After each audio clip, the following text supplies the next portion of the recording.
Hi hello नमस्कार, मी सायली। मकर संक्रांत चालू आहे। मकर संक्रांतीच्या दुसऱ्या दिवशी म्हणजे करीच्या दिवशी ते रथसप्तमीपर्यंत आपल्या इथे लहान मुलांचं बोरनान घातलं जातं। आता या बोरनानात लागणारं काही डेकोरेशनचं सामान आहे ते सहसा शहरांमध्ये पटकन उपलब्ध होत नाही। त्याला ऑर्डर द्यावी लागते, त्याच्यानंतर ते खूप कॉस्टली असतं। पण आपल्या घरगुती बायका ज्या पटकन असं काहीतरी इनोव्हेटिव्ह करू शकतात, असं काहीतरी मी तुमच्यासोबत आज शेअर करणार आहे। तर आज मी तुम्हाला जे मागे बोरन्हाणाचं पतंग लावतात ते तुम्हाला दाखवणार आहे। तर व्हिडिओ शेवटपर्यंत नक्की पहा। प्रकारे चारी बाजू सेम करून त्याला कापून घेतला आहे आणि एक ब्लॅक कलरचा पेपर आणला आहे। कार्डबोर्ड पेपर असं म्हणतात ह्याला, आणि हा सुद्धा त्याच मापाने मी कापून घेतला आहे। आणि त्याच दुकानामध्ये मला असा चमकीचा पेपर दिसला। प्रोजेक्टसाठी लहान मुलांना हा नॉवेल्टी मध्ये उपलब्ध असतो। तर असा लाल कलरचा मी ही थोडीशी चमकीची शीट आणलेली आहे।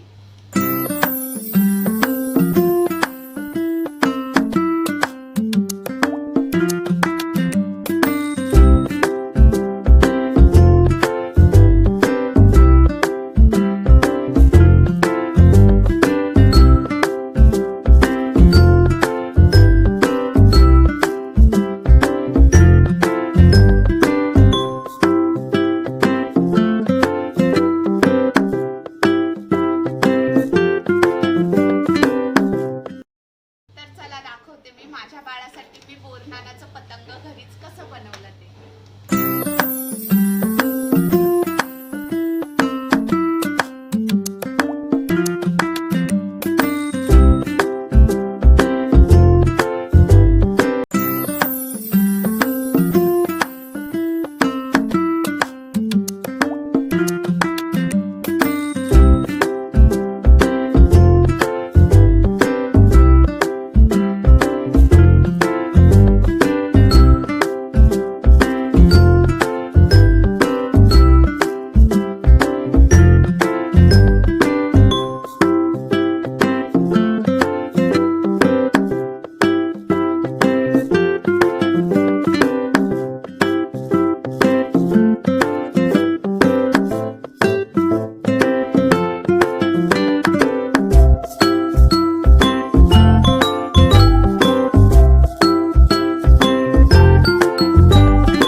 प्रोसेस आहे, थोडासा वेळ लागतो कारण छोटं काम आहे, किचकट आहे।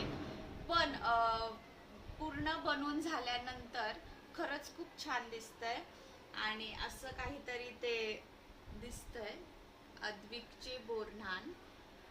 आणि थोडंसं माझ्याकडून सुद्धा चुका झाल्यात इथे।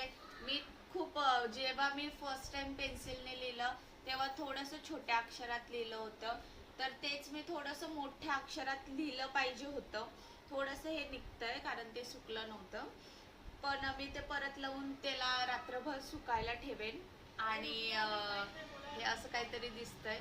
आता हे मी लावून आजूबाजूला काय डेकोरेशन करते हे तुमच्या सोबत तर मी शेअर करणारच आहे। त्यावेळेस तुम्हाला फायनल लुक ह्याचा कळेल। आणि हे असं काहीतरी छान दिसतंय अद्विकचे बोरन्हाण। तर तुम्हाला हा व्हिडिओ कसा वाटला? आणि मी सुद्धा हे पहिल्यांदा केलंय, मी काही ह्याच्या आधी हे केलं नव्हतं। मी विकतचेच आणायचे आणि लावायचे। गावाकडे